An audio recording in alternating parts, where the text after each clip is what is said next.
Hello friends, नमस्ते। मैं नरेश आहूजा एक बार फिर आपके साथ कर रही हूँ बात। फ्रेंड्स, आज एक छोटी सी कहानी के साथ मैं शुरुआत कर रही हूँ। कहानी बड़ी दिलचस्प है। वो दिखाती है हमें कि हम जीवन में सुख और दुख के झूले में कैसे झूलते रहते हैं।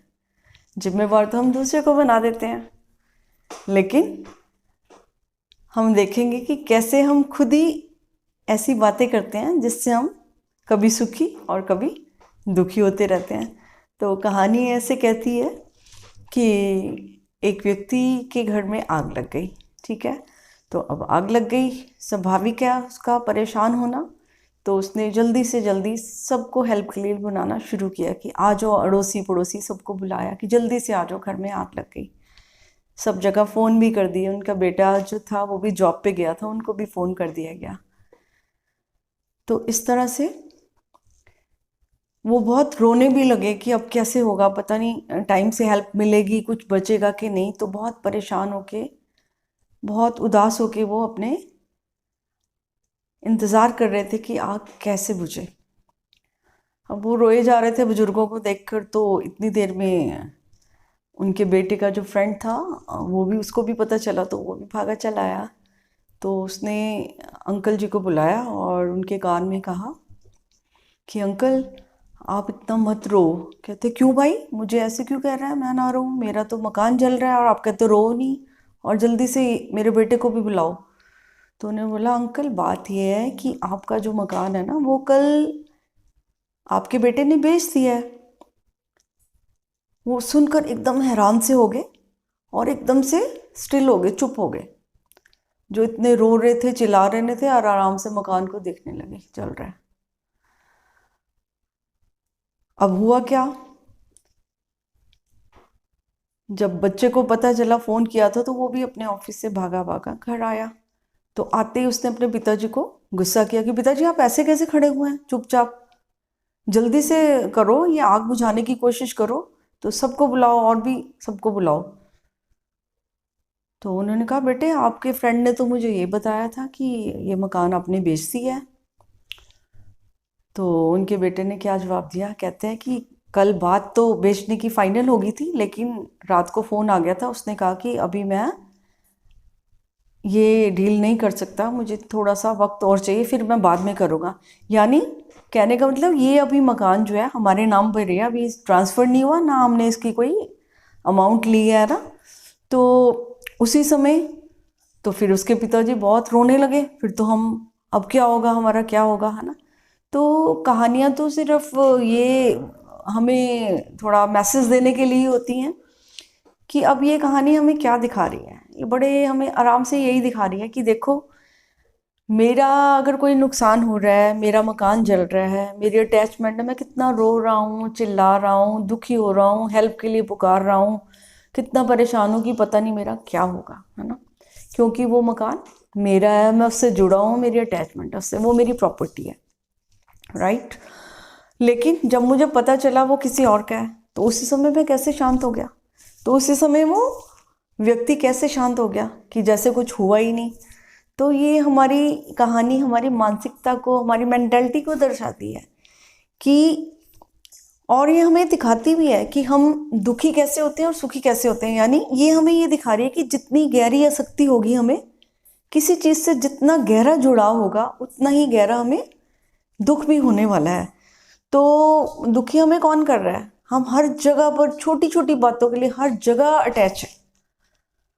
जहाँ भी देखो आप, चलो ये प्रॉपर्टी तो बहुत बड़ी बात है, बड़ी मुश्किल से भी बनती है ना, तो दिल पे धक्का भी लगता है, मान लेते हैं। लेकिन जिन चीज़ों को हम अवॉइड कर सकते हैं, जो हमारे हाथ में होती हैं, वहाँ पर भी हमने अटैचमेंट क्रिएट की हुई है। मान लो मेरी बात किसी ने नहीं मानी, मेरी बात नहीं मानी, उस समय क्या हो गया, मुझे गुस्सा आ गया, ठीक है, क्योंकि मेरी बात नहीं मानी। तो अटैचमेंट मुझे अपनी बात से हो जाती है। फिर कोई और चीज़ है ना, कोई ऐसी बात होगी तो मेरी ईगो, उसने मेरा अपमान कर दिया, वहाँ पर मेरी ईगो, मैं अपनी ईगो से अटैच हो गया। यानी हर बात पर मैं जहाँ जहाँ अटैच हो जाता हूँ, तो वहाँ पर क्या होता है, वहाँ पर मैं गारंटी से पक्के रूप से दुखी होता हूँ, क्योंकि मैं वहाँ पर जुड़ा हुआ हूँ। और वही अगर किसी और की, कहीं किसी और का दुख है, किसी और की प्रॉपर्टी को नुकसान हो रहा है, कोई और परेशान है किसी कारण से भी, कुछ भी है, तो मुझे उतना फ़र्क नहीं पड़ता। तो इसका सीधा सा अर्थ है कि मुझे फ़र्क वहीं पड़ता है जहाँ पर मैं जुड़ा हुआ हूँ।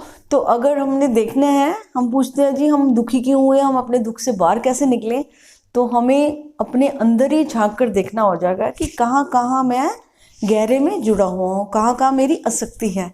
और जितना मैं गहरे जुड़े होऊंगा और दुख से मैं बच नहीं पाऊंगा। तो बहुत ज़रूरत है इस बात को समझने की, देखने की, और इससे सीखने की भी एक बात बहुत ज़रूरत है कि दूसरे के दुख को भी मैं हल्के में ना लूँ। दूसरे की ज़रूरतें, दूसरों के दुख हमें ऐसे मजाक लगते हैं, और जब वही घटना हमारे साथ घटती है ना, तो हम इतने दुखी होते हैं, हम सोचते हैं हमारी दुनिया ही ख़त्म हो गई है। तो हम दूसरों के साथ भी अच्छा बर्ताव करें, सहानुभूति रखें, उनके दुख को भी महसूस करें। ये ज़रूरी नहीं है कि जब तक कोई घटना हमारे साथ ना हो तो हम उस घटना को वैल्यू ना करें।